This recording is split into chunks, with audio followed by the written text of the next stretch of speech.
हो गया।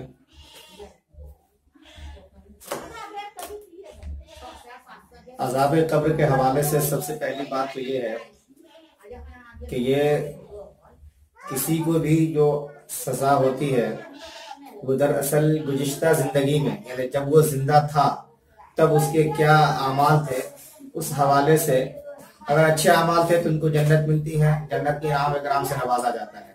और अगर उसके आमाल बुरे थे तो उनको फिर कब्र के अंदर अजाब दिया जाता है।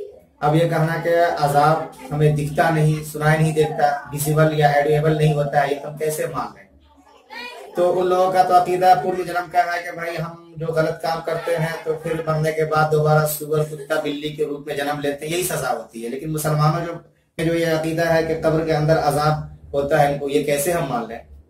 तो ऐसे लोगों से सिर्फ इतना सवाल है कि आप ये बतला दीजिए कि जब आप सोए हुए रहते हैं और ख्वाब आपको डरावने आते हैं, उस वक्त में आप जो कुछ भी महसूस करते हैं वो बाज़ाब्ता आपके बदन पे दिखाई भी देता है। कभी कभी ऐसा होता है कहीं से गिर रहे हैं और अचानक आँख खुल गई, भाग रहे हैं, कदम टकरा गए, लड़खड़ा के गिर गए, अचानक आँख खुल गई, ऐसा लगता है कि पूरे बदन हमारा जो है पसीना से डूबा हुआ है।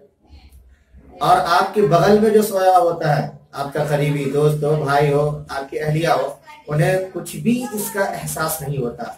तो क्या उनके इनकार कर देने से आप इस बात को मान लेंगे कि हाँ कब्र में अज़ाब का नींद के अंदर हमें कोई डरावना ख्वाब नहीं आया या हम डरे नहीं? ऐसा नहीं होता है।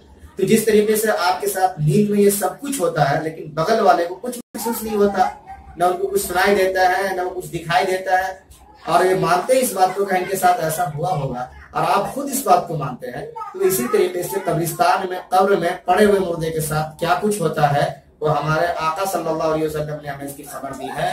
और उनका एक एक फरमान हमारे लिए बिल्कुल सच्चा है और बिल्कुल ऐसा ही है जैसा कि आपको हमने अभी मिसाल देके बतलाई ख्वाब के हवाले से कि अगर ये चीजें सच है, यकीनी बात है वो चीजें भी सच है, क्योंकि वो तो अल्लाह तबारक व तआला की तरफ से होता है। बस यही हमारा सवाल का जवाब है।